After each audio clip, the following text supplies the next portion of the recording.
Hola, ¿cómo estamos? Estamos nosotros contentos, pero ustedes ¿cómo están? Keila, Sonia, quiero escucharlas. Muy felices, la verdad, porque ya es sábado una vez más.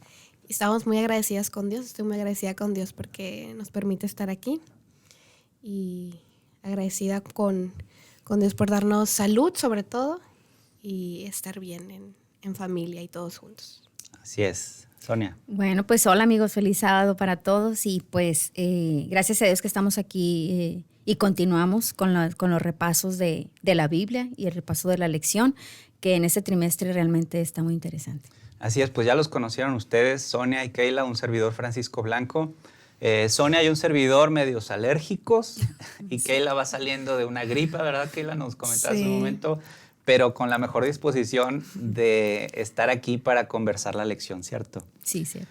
Y pues la lección de esta semana o para esta semana tiene un título especial porque ya va aterrizando el conjunto de temáticas y es cómo administrarse en tiempos difíciles. Entonces, pensar en tiempos difíciles nos lleva a pensar precisamente en el contexto en el que vivimos. Nuestro mundo a veces pareciera que está fuera de control. Nuestro mundo a veces pareciera que no tiene esperanza. Nuestro mundo a veces pareciera que es un caos, ¿verdad? Vemos personas sufrir, vemos personas económicamente que no les alcanza para las necesidades básicas. Tenemos problemas económicos, problemas de inflación. Entonces, el mundo y los desastres naturales pues, nos ponen en un entorno en donde pareciera que tenemos que pensar en desistir y solamente sobrevivir. ¿Pero ustedes creen que los hijos de Dios tendríamos, en vez de vivir, tendríamos que sobrevivir? Pues yo creo que no, ¿verdad? Dios no quiere eso de nosotros. Entonces, esta lección precisamente nos viene presentando de forma amplia algunos pasos, una serie de pasos que Dios propone a través de su palabra para que sus hijos aprendan precisamente a administrarse en tiempos difíciles. Hay algunas palabras y algunos conceptos que yo quiero exaltar a forma de introducción. Y estos conceptos son, por un lado, que ya lo mencioné, el hecho de sobrevivir o aprender a sobrevivir. Por otro lado, la incertidumbre que puede llegar a generar un escenario negativo en el mundo. Y también algo que Dios nuestro Señor inspiró en el corazón de su Hijo Jesucristo para que en el libro de Mateo capítulo 6, me parece, en el Sermón del Monte, presentara una serie de ideas relacionadas con lo siguiente. Jesús notó que una de los enfoques de los gentiles era buscar satisfacer sus necesidades fisiológicas y también las necesidades no fisiológicas, lo cual está bien. Pero Jesús, el pensamiento de Jesús a mí me encanta porque siempre era disruptivo, siempre pensaba diferente y causaba cierto espíritu revolucionario en las personas que lo seguían. Y dice Jesús, bueno, no hagáis como los paganos o no hagáis como los gentiles, sino yo les recomiendo que mientras que ellos buscan satisfacer o van tras los satisfactores de necesidades, ustedes mejor busquen primeramente el reino de Dios. Y estas dos palabras, buscar y buscar, las pone en tensión Jesús y dice, yo te recomiendo que tú que eres mi hijo, no te vayas como los gentiles buscando satisfacer tus necesidades fisiológicas y las no fisiológicas, sino que te vayas primero por lo que más importa. Y ahí Jesús empezaba a establecer prioridades y era precisamente buscar primeramente el reino de Dios y su justicia, y todas las demás cosas vendrán por añadidura. Entonces, fíjense el pensamiento de Jesús. Dice, hijo, no te preocupes, o sea, no hagas como aquellos. Y yo lo siento que ahora en nuestro tiempo nos dice lo mismo.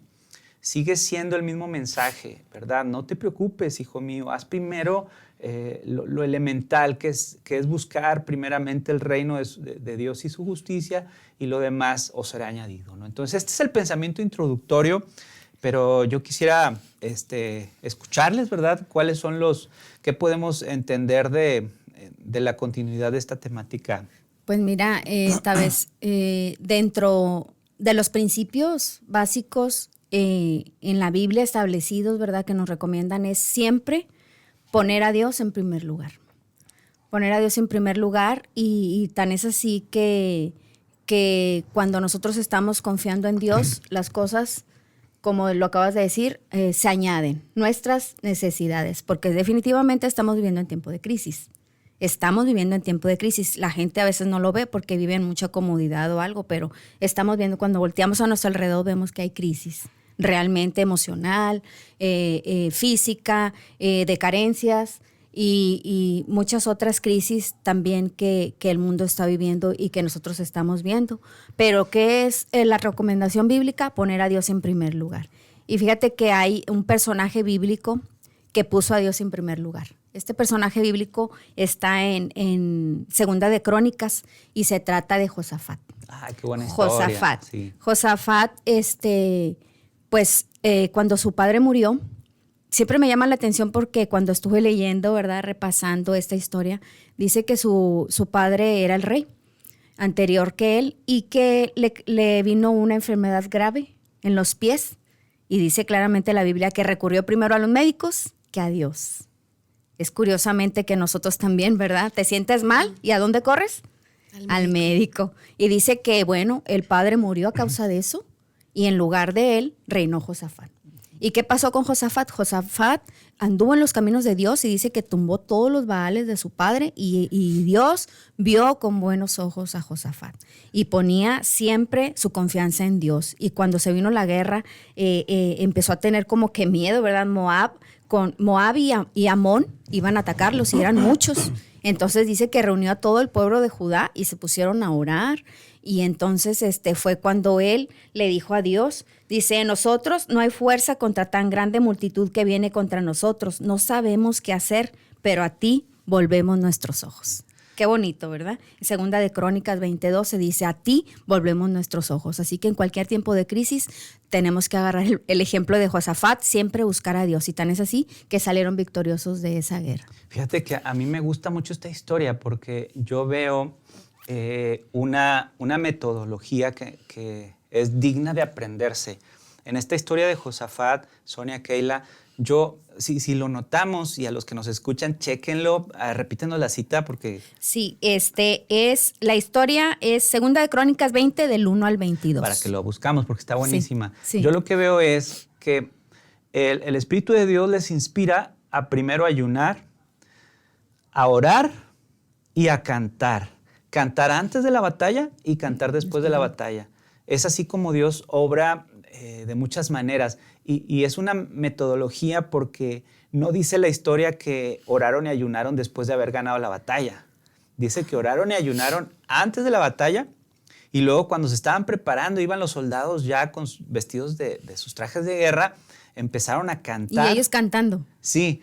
Y luego cuando Dios les da el triunfo que los de Moab empiezan a matarse entre ellos, regresan y también se ponen a cantar. Entonces hay una enseñanza ahí muy padre, que hay elementos espirituales que a mí me llenan de gozo, que podemos repetir también en nuestras batallas, ¿no? Porque cuántas batallas tenemos en nuestra vida, bueno, ahí tenemos una muy buena solución, ¿no? Muy bien. Y ese Dios, dice que ese Dios mismo que libró a Josafat de la batalla y todavía recogieron el motín durante 3 días porque eran muchas riquezas que habían dejado, ese mismo Dios es el que podemos nosotros contar con él hoy. En tiempos de crisis, en tiempos de angustia, igual que escuchó a Josafat, obviamente nosotros poniéndonos en las manos de él, con ayuno y oración, él siempre nos da la victoria. Así es. Así es. Sí. Y ahí es donde debemos de confiar en Dios, es donde pasamos en confiar en Dios y no en nuestros propios recursos. Y leemos una historia, nos cuenta la historia del rey David. Cómo el rey David quitó esa confianza en Dios por confiar en sus propios recursos. Y la historia nos dice cómo él se puso a contar a todos sus soldados y cómo Joab, el comandante, trató de persuadir a David para que no lo hiciera porque sabían que Dios era el que estaba al control de todo. Y David, a pesar de eso, él sabía la historia de cómo Jonatán, su amigo, hijo del rey Saúl, siempre estaba con la confianza en Dios y cómo Dios se manifestaba con ellos, con sus soldados y cómo derrotaban a tantos filisteos porque la mano de Dios estaba con ellos. Y a pesar de que David miraba todo esto y sabía de esto, se apartó de eso. La historia nos cuenta cómo Satanás lo tentó para quitar su vista de Dios y confiar en sus propios recursos. Y es ahí donde, ok, miramos estas historias, pero Dios siempre nos deja estas historias a nosotros, no nada más para que las miramos y digamos, ay, le fue bien o le fue mal, sino que las historias que Dios nos deja en la Biblia es para que nosotros las traigamos a nuestra vida actual. Si David pasó por eso, es un ejemplo para nosotros en ver y analizar cómo cuando quitamos nuestra vista de Dios, es ahí cuando nos apartamos de confiar en Él y nos va mal. ¿Y cuántas veces nosotros no hemos pasado por eso? Por ejemplo, yo en mi caso, voy a contar una historia así rapidito. Hace años, estaba más chica, dije, quiero entrar a trabajar, voy a buscar un trabajo. Y llegó un punto en que, como sabemos hoy en día, pues es más complicado por el sábado, ¿no? Cuán difícil es encontrar un trabajo que te den el descanso el sábado. Entonces yo miraba a mi alrededor cómo había muchas personas conocidas que estaban en la iglesia, cómo iban como superándose y trabajaban, pero en algún punto estaban trabajando en sábado. Y yo miraba y a veces como que me empecé a desesperar y dije, bueno, si estas personas Dios les da, les ayuda o entre comillas, ¿no? Les ayuda, pues yo también lo voy a hacer. Y en mi mente empecé a imaginar o querer llegar a hacer eso. Pero gracias a Dios nunca llegué a ese punto, pero ahí es cuando, como les digo, cómo nosotros pensamos en hacer lo que nosotros a veces queremos y no le damos la importancia o lo que Dios quiere. Y no nada más se aplica para eso. Yo sé que muchas personas, hay muchos casos, no quiere decir que todos, que sea específicamente así, no, que hay muchos casos que se puede presentar por alguna u otra razón en el trabajar en sábado o esto, pero Dios mira el corazón y sabe que si la persona por alguna razón decide no hacerlo, Dios lo ayuda y le abre el camino para que ya no lo vuelva a hacer, ¿verdad? Uh-huh. Y esto aplica no nada más para lo laboral, aplica, yo siento, para buscar una pareja, cualquier plan que uno tenga de vida, es donde debemos de enfocarnos en Dios y en estar tomados de la mano de Dios haciendo lo que Él quiere que nosotros hagamos y no perder nuestra vista en hacer lo que creemos que es correcto, porque a veces yo siento que como que queremos adelantar las cosas de Dios, o sea, como que no estamos viendo algo que queremos que se haga y como que pensamos en adelantar lo que Dios a lo mejor tiene estipulado para otro momento y lo queremos hacer como nosotros queremos y lo adelantamos y después nos va mal. Y es para tomar cualquier tipo de decisión. Y ahí la Biblia nos relata eso, cómo David quitó de vista a Dios y le fue así. Y es un ejemplo porque quizá todos podemos pasar por algo así, pero si Dios lo dejó escrito es porque Él no quiere que nosotros suframos o tomemos un camino que a lo mejor nos va a llevar a una perdición o a una ruina, sino que Dios quiere que pongamos a Dios como el centro de todo y cualquier tipo de decisión, siempre lo busquemos a Él y tratemos de hacer las cosas como Él quiere y ser pacientes, porque a lo mejor a veces no somos pacientes y nos desesperamos y después estamos preguntándole a Dios, ¿por qué me pasó esto? ¿Por qué? Cuando Dios solamente nos ha de mirar y decir, hijo, yo te dije que no era por ahí, o no era eso lo que tenías que haber hecho. Y después de que agarramos el rollo, decimos, sí es cierto, Dios tenía este plan para mí y yo no lo hice. Como que se nos olvida que es Dios quien tiene el panorama completo. Es como, yo lo veo como un rompecabezas, ¿no? Dios tiene diseñado el rompecabezas y lo tiene bien armado. Todas las piezas de una por una, y nosotros en nuestra visión humana o el alcance que tenemos con estos ojos humanos, solamente alcanzamos a ver una pieza o a lo mucho 2 piezas. Ya cuando alcanzamos a ver 3, 4 piezas nos emocionamos y confiamos en nosotros mismos. Y yo creo que es lo que le pasó allá a David, a pesar de que tenía el ejemplo previo de Jonatán, ¿verdad? Que Jonatán había puesto su confianza en Dios y había ido a aquel lugar contra los filisteos y solamente él y su siervo pusieron esa empresa en Dios y Dios les ayudó quitándoles del camino a los filisteos. Entonces, David se sintió dueño de todo el panorama, dueño de todo el rompecabezas, y hay otros ejemplos en la Biblia de cómo se fracasa, como por ejemplo Abraham cuando intentó ayudar a Dios Jacob cuando se adelanta a la primogenitura. Pero a veces, como dices, Keila, vemos estas historias y qué lamentable que nosotros no podamos aprender de eso, ¿no? Porque a nosotros nos puede pasar, y yo siento que nos puede pasar y nos pasa seguido, que queremos desarrollar nosotros por nosotros mismos aquello que le hemos encomendado a Dios, ¿no? Sí es cierto que tenemos que poner de nuestra parte, pero también tenemos que preguntarle a Dios qué es lo que quiere de nosotros, ¿no? Entonces, esto nos lleva a pensar también en una idea que tiene que ver con, ok, esto se trata de recursos, de cómo administrar los recursos en tiempos difíciles, y se nos sugiere también que podamos pensar en cómo simplificar nuestra vida. Es decir, hemos visto que no hay nada de malo en las riquezas y en los ricos en sí, pero sí hay mucho de malo en lo que potencialmente te pueden ocasionar tus intenciones respecto a obtener esas riquezas, ¿no? Entonces, a mí me gusta comentar también algo que me hizo mucho sentido de lo que estudié, que todos los que estamos en este mundo tenemos que pensar o tenemos que estar advertidos de que las cosas efímeras y pasajeras pueden potencialmente hacernos perder nuestro futuro eterno y nuestro futuro venidero y la morada, en las moradas celestiales, vaya. El cielo, sí. El cielo. Entonces, fíjense cómo las cosas efímeras y pasajeras, las cosas de aquí de la tierra, tienen ese potencial de hacernos perder, pues, lo eternal, ¿no? Entonces, a veces confiamos en nuestros recursos, en el gobierno, en el dinero, y si nos está yendo mal, no pensamos cómo Dios, si en el pasado estuvo con nosotros, va a seguir estando en el presente y en el futuro. No debemos de depender de cualquier situación, ni en el gobierno, ni en nuestro trabajo, porque como dices tú, tal vez todo es pasajero.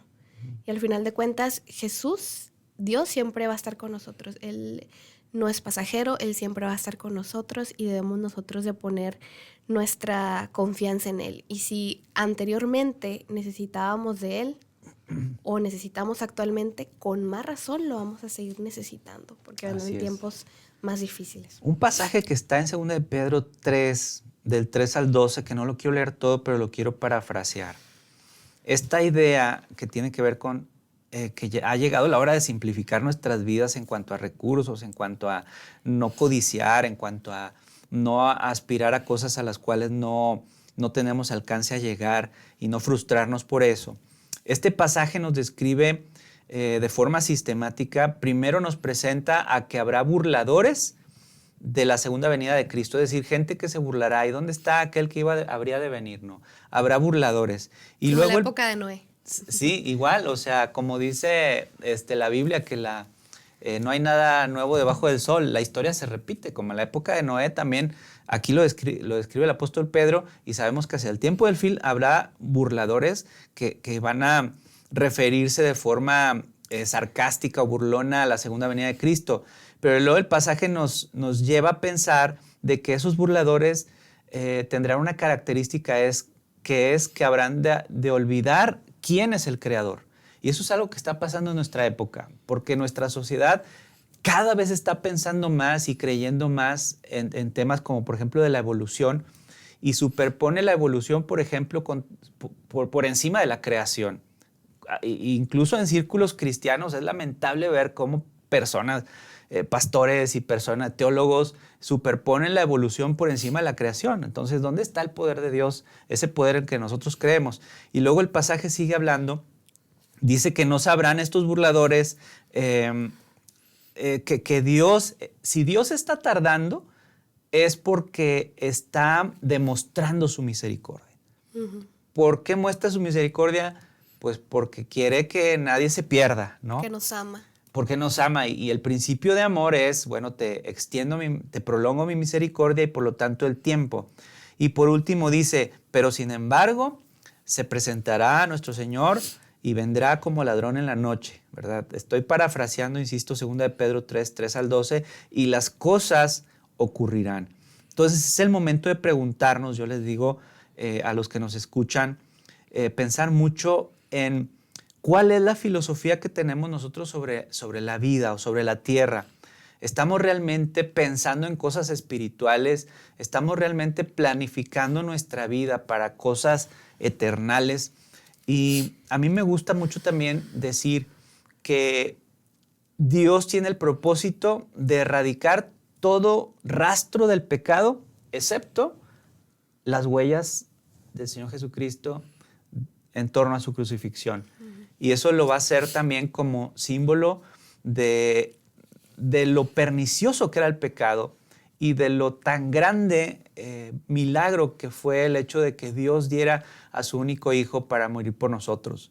Entonces, ahí podemos nosotros entonces reflexionar, ¿qué estoy haciendo yo? Y si pusiéramos cada uno de los pasajes de nuestra vida y cada una de nuestras prioridades que actualmente tenemos en nuestra vida como una especie de antología, ¿qué podríamos ver? O sea, ¿podríamos ver reflejado a Jesucristo en esos planes que tenemos? ¿Podríamos ver a Jesucristo reflejado en esas metas que personalmente tenemos? ¿Podríamos ver a Jesucristo en nuestros esfuerzos por, llevamos alimento a nuestra mesa, pero a veces hacemos esfuerzos desmedidos por obtener bienes terrenales? Y el problema no es ese, el problema es cuando eso empieza a suplantar el tiempo. Prioridad. A ser una prioridad precisamente, o sea, suplantar aquello que tenemos, el tiempo que tenemos que dedicar a buscar a Dios. Entonces yo les invito a pensar mucho en eso.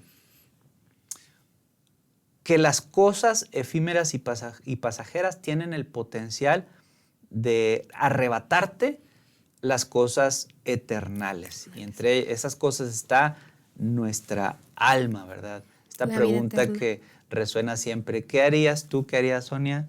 ¿Qué harías, Keila, si te dijeran? Sabemos que el día ni la hora nadie lo sabe, pero si supiéramos hoy que Cristo va a venir exactamente en un mes, ¿qué estaríamos haciendo ahora? ¿Acumulando bienes? Pues no, ¿verdad? Y precisamente la Biblia habla de ese principio, a establecer prioridades. ¿Cuáles son nuestras prioridades?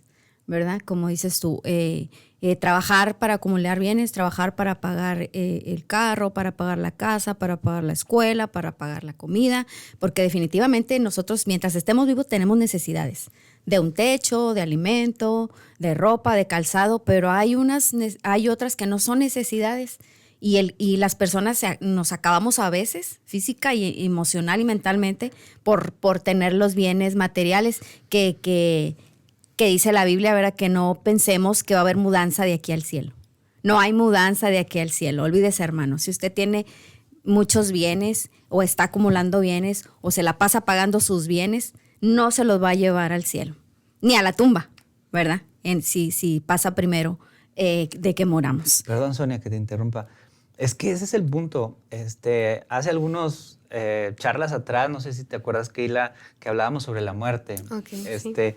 Es el mismo punto, es decir, el tema de las prioridades, tú te das cuenta hasta que algo extraordinario sucede y te hace repensar las cosas. Por ejemplo, en el tema de la muerte decíamos, ¿por qué esperar hasta que uno está al borde de la muerte para ponerte a cuentas con Dios, para pedir perdón, para olvidarte de lo que no es tan importante y hacer esa lista típica que vemos en las películas de todos lados, que Dios no quiera que estemos ante esa situación de estar al borde de la muerte, pero ¿qué se hace allí? Pues te pones a cuentas con tus amigos, estás con las personas que más quieres. Te importa más eso, o sea, piensas más en eso que en lo material. Exacto, y qué triste es estar en la situación de muerte para tener que llegar a pensar y a ponerlas en su debida perspectiva las prioridades. O sea, podemos hacerlo desde ahora, ¿no?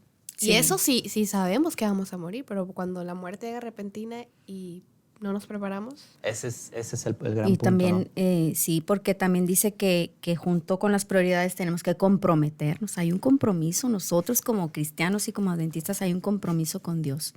Los que amamos al Señor tenemos un compromiso, servirlo a Él. Entonces, no, como dice Mateo 6:24, dice, ninguno puede servir a dos señores porque aborrecerá al uno y amará al otro, o estimará al uno y menospreciará al otro. No podemos servir a Dios y a las riquezas. Está claro, ¿verdad? Está Sas. clara la cita bíblica, sas.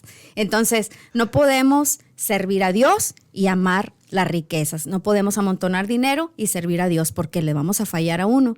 Y como dice que los bienes, dice que debemos de estar clavados pensando en las cosas del cielo, pero dice que no es tan sencillo porque lo que nos rodea son cosas materiales aquí en la tierra. Sí. Y entonces el cielo, ay, qué padre, las calles de oro, el mar de cristal, pero eso está en la Biblia.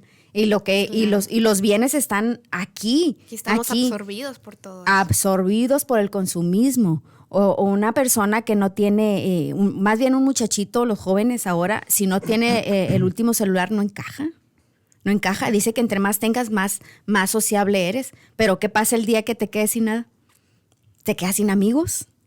¿Y quién siempre está con uno? Dios. Entonces, ¿cuál es la prioridad? Servir a Dios, ¿verdad? Y aunque suene difícil que las cosas del cielo no las veamos, siempre Dios está a nuestro favor y lo vemos cuando estamos en una crisis y vamos a Él, ¿verdad? Y dice que los deseos de la carne y los deseos de los ojos y la vanagloria de la vida, estas son cosas que están en el mundo y es un peligro constante para nosotros. El prestigio, el ser reconocido, eso también nos corrompe nuestra vida espiritual. Qué difícil, qué difícil. ¿Sabes que también a veces es muy triste? Que a veces pasamos nuestra vida o desperdiciamos nuestra vida intentando vivir la vida de alguien más porque lo tenemos como un referente. Y eso es muy lamentable, salvo que sea nuestro propósito imitar a Jesucristo, ¿no?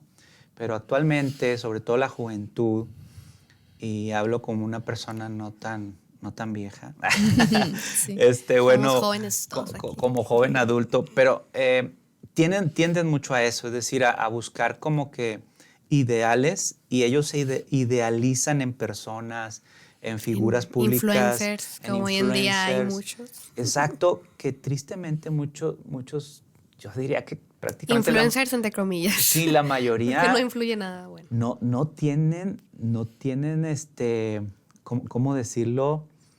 Pues no tienen una personalidad que en realidad sea de admirarse, o cualidades que replicar, o sea, Muy pocos, la mayoría, ¿no? sí, o sea, hay gente que tiene una influencia muy padre y es líder de opinión en algunos temas, sobre ecología, sobre filosofía, a gente que la aprendes, ¿no? Pero yo hablo mucho de del populacho, ¿no? El popular de la gente, híjole, tristemente sigue o idealiza a líderes de opinión que tú los ves y dices, no puede ser posible que ese sea tu norte, tu norte sí. ideológico. Y todo lo que ellos repiten es porque ya lo dijo él, ¿verdad? Y están replicando nada más este esquema de pensamiento, que a veces ese esquema de pensamiento es demasiado limitado, reducido y nada profundo, ¿verdad?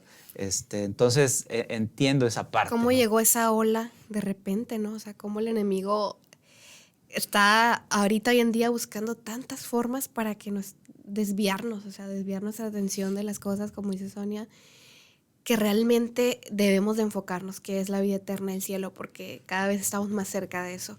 Pero el diablo ahorita sabemos que tiene muy poquito tiempo y está buscando muchísimas cosas, muchísimos medios para que nosotros nos olvidemos o no le demos la prioridad a eso, ¿no? A lo que es estar en el camino de Dios, en enfocarnos en obedecerle, sino en poner nuestra mirada en las cosas de aquí, que nos gusta, que nos llama la atención, qué es lo que estamos viendo. Y el hecho de quitarle a Dios ese lugar, porque el primer lugar es Dios, y como dices tú, nuestro único ejemplo debe ser Dios y no otras personas. Sí, fíjate, es que como ahorita me quedó dando vueltas en la cabeza lo que dijiste, Sonia, en cuanto a ver, es decir, vemos los bienes, vemos nuestra realidad actual, vemos lo que nos rodea, nos subimos al coche, nos ponemos nuestro outfit que nos gusta, estamos en nuestra casa, la decoramos, estamos en nuestro trabajo, ganamos, Dios nos bendice con un sueldo, etcétera. Y eso puede ser una espiral que te empieza volvemos al mismo punto, a sustituir el verdadero propósito que Dios quiere colocar en tu corazón es sustituido por una suerte de cosas materiales. Sí. Entonces yo me quedé pensando y digo, es que ahí es donde aplica el hecho de aprender a ver con los ojos de la fe, como en el capítulo 11 de Hebreos, en donde dice que estos grandes héroes de la fe anduvieron precisamente por fe y no por vista. Entonces, ¿qué es andar por fe? Pues yo lo he pensado mucho y no sé qué piensen ustedes, pero para mí andar con fe o a través de la fe o con los ojos de la fe es poder ver aquellos bienes celestiales o poder ver el cielo que ahorita describiste, Sonia, pero como algo real, tangible y como una meta que es prioridad en mi vida. Para mí eso es ver con los ojos de la fe, que van mucho más allá de lo que está aquí, de mi celular, de mis dispositivos, del televisor, de mi realidad del día a día. Bueno, los ojos de la fe te llevan mucho más allá a ver una situación de un mundo espiritual, de las cosas que son celestiales y que no están en este mundo, ¿no? Y la lección sigue diciendo que tenemos atracción a la gratificación. Definitivamente, a mí, yo lo he dicho, cuando ves algo y te gusta, sea unos zapatos, una prenda, lo que sea, ¿qué decimos? ¿Me lo merezco? Me hace feliz. ¿Me hace feliz? ¿Lo puedo comprar? Sobre todo las mujeres que somos más consumistas. Y entonces... Oye, para eso trabajo. Para eso trabajo. Las típicas frases, no, para eso trabajo, pero dice que me lo merezco. Sí. La vida es solo una. Y al rato descompletas el recibo del agua, pero pero me lo trabajas, ¿verdad? Estrenando, ¿verdad? Así que dice que tengamos mucho cuidado con esas atracciones porque eso nos desvía de nuestra verdadera ocupación, ocuparnos en nuestra salvación. Eterna. Y si en algún punto, las cosas eternas. Y si en algún punto nos desviamos, porque la Biblia nos da muchos ejemplos, David se desvió, hay tantos ejemplos de personajes, pero volvemos a lo mismo, si nos desviamos como ellos, Dios Dios nos sigue dando una oportunidad para que volvamos otra vez con nuestra mirada hacia Él y que hoy es el momento porque en algún punto ya no tendremos esa oportunidad. Porque es ahí donde pasamos al hecho de que en un futuro ya no vamos a poder comprar ni vender. Ese es un tema muy fuerte también, que la Biblia, de hecho en Daniel capítulo 12, versículo 1, nos habla que va a ocurrir un acontecimiento muy fuerte y muy doloroso como nunca antes había ocurrido. Y si antes habían ocurrido muchas cosas fuertes, yo creo que esta que viene no se le compara a absolutamente nada.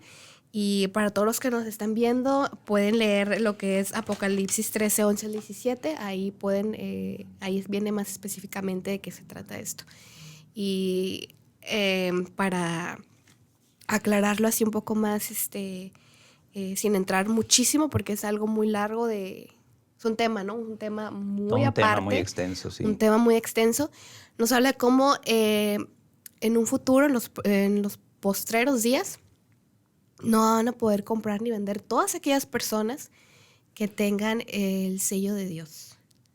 Que ese es un tema que después podemos entrar de lleno, porque a lo mejor las personas que nos están viendo pueden pensar, no, para mí el sello de Dios es esto, aquello, ¿no? Cada quien ahorita puede tener una descripción de lo que es eso, pero nos habla de cómo aquellas personas que tienen el sello de Dios y que están haciendo la voluntad de Dios y la fe en Dios no van a poder comprar ni vender.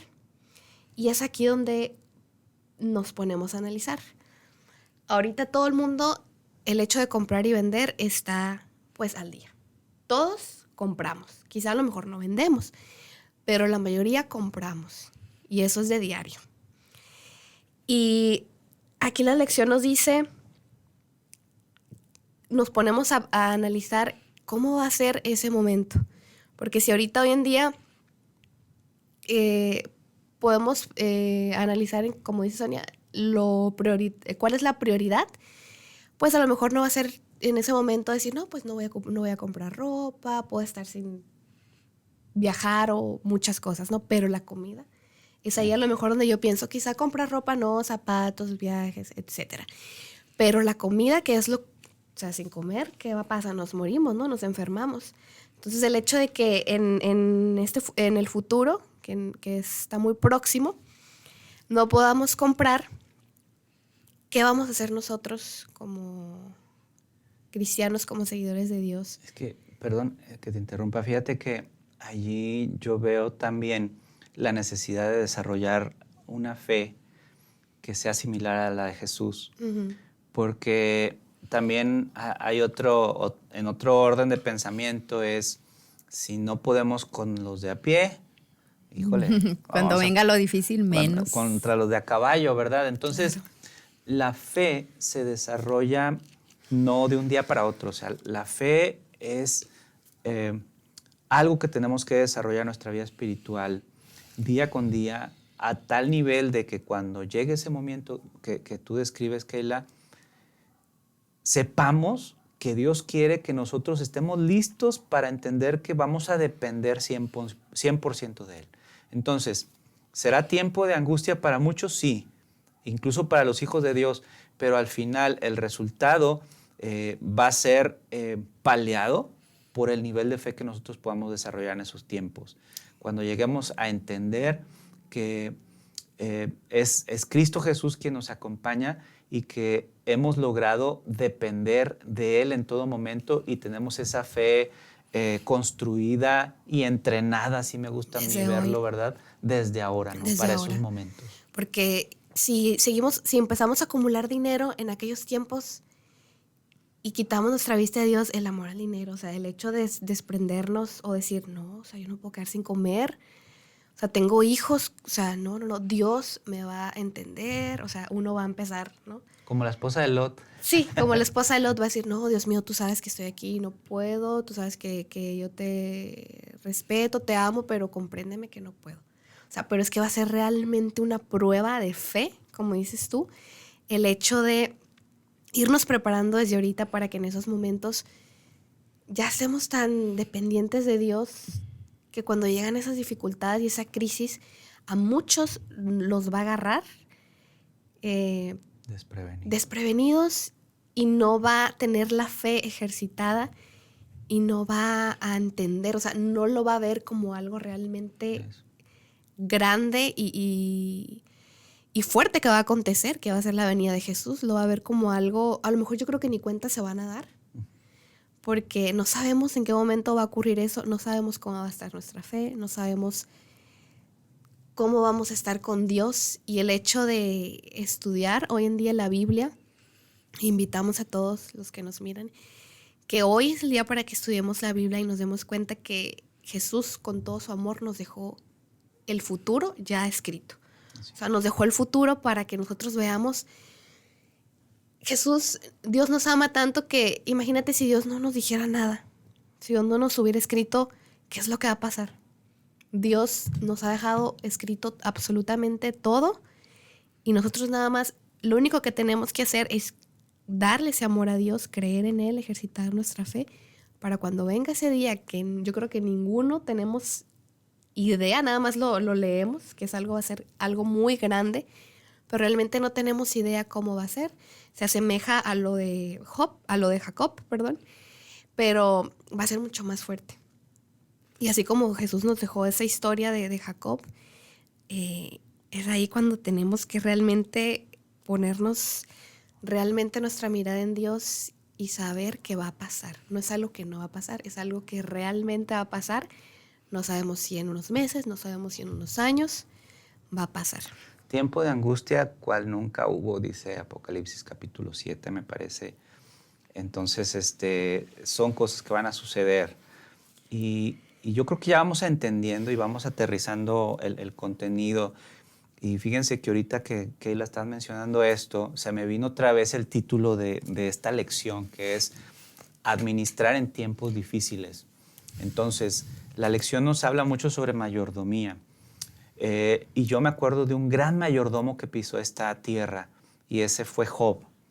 Y lo que me llama la atención y que traigo a esta mesa de la vida de Job es que Job era un excelente administrador de los bienes, porque dice que tenía muchas posesiones, pero también era buen administrador de los recursos familiares, porque tenía hijos y dice que oraba por ellos. Hacía sacrificios por ellos, los tenía dentro de sus empresas, ¿no? Pero, ¿qué pasó con Job? Bueno, todos sabemos la historia de Job, que fue triste, ¿no? Que Satanás, o Dios permitió que Satanás le tocase, nada más que no tocase su vida, sino que le tocase su piel con una enfermedad terrible. Allí es donde yo tengo una enseñanza de este pasaje, de este episodio, que es administrar en tiempos difíciles. Job era un excelente administrador en la prosperidad, pero la historia de Job nos dice que fue un excelente administrador también en la adversidad, porque supo administrar muy bien, al menos espiritualmente. O sea, las convicciones espirituales que él tenía en ningún momento le doblegó, de tal suerte que él pudiera renegar de Dios o decir, como decía Keila también, ¿verdad? No, pues Dios me va a entender, porque estoy sufriendo, pues debe de entender mi enojo, debe entender que yo no estoy de acuerdo y nos vemos, yo ya no creo en ti porque me estás castigando. Job no hizo eso, fue un excelente administrador también en la prueba. Entonces, estamos cerrando esta lección, interesante lección, y yo quisiera que me compartieran, Keila, Sonia, Keila, alguna última idea que les, o pensamiento que les haya dejado esta historia. ¿Qué es lo que más les ha impactado, este episodio? ¿Qué es lo que más les ha impactado? Bueno, a mí me ha impactado mucho porque toda la lección siempre yo lo aplico 100% para mí.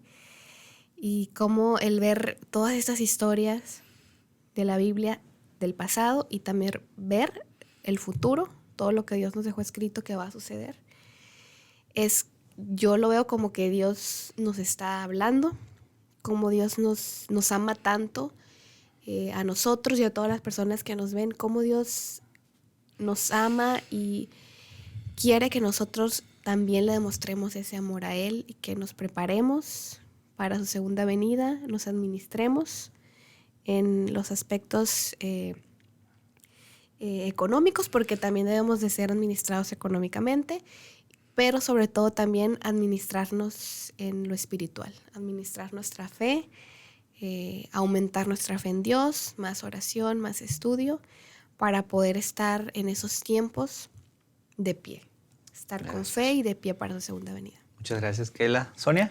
Pues mire, en la lección, ya casi al finalizar, también menciona de los diezmos.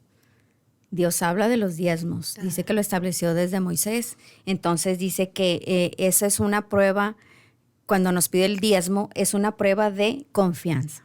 Dice que para que teman a Dios, pero temer es confiar en Él. Nosotros debemos de confiar en Él, y dice que el diezmo es indefectiblemente. Claro que lo busqué en el diccionario. Indefectiblemente es no puede faltar o no puede dejar de ser. Y dice finalmente que cuidado, porque quienes no son fieles en el diezmo se están metiendo en problemas. Así Qué fuerte, ¿eh? Eso lo dejó, como dices tú, Sonia, el diezmo que viene desde hace mucho tiempo atrás. Dios nos lo dejó para que podamos ir practicando esa fe, en que Dios vea que nosotros estamos ejerciendo esa fe en Dios, con devolverle su dinero, devolverle el diezmo, para que podamos aumentar nuestra fe en los tiempos difíciles. Así es. Bueno, pues yo solamente traer el pensamiento que mencionamos al inicio sobre el paradigma que Jesucristo manifestó en Mateo capítulo 6 sobre buscar aquello que es más importante, es decir, los gentiles buscan satisfacer las necesidades fisiológicas y las necesidades no fisiológicas, cosa que está bien, que nosotros también hacemos, pero Jesús nos presenta precisamente este paradigma de búscame a mí primero y todo lo demás va a ser añadido. Así es de que yo me quedo con ese pensamiento y pues nada, yo quiero agradecerles, ¿verdad? Sí, y agradecer también a los que nos están escuchando allá en casa y recordarles que estamos en este episodio ya casi terminando la lección de Escuela Sabática, iniciando también con el proyecto Escuela Sabática en este formato, y recordarles que aquí en el conversatorio somos un espacio donde amamos el diálogo, una mesa para dialogar, para discernir, para pensar, para analizar sobre asuntos espirituales y también cotidianos. Así es de que Dios les bendiga y feliz sábado. Feliz sábado. Feliz sábado.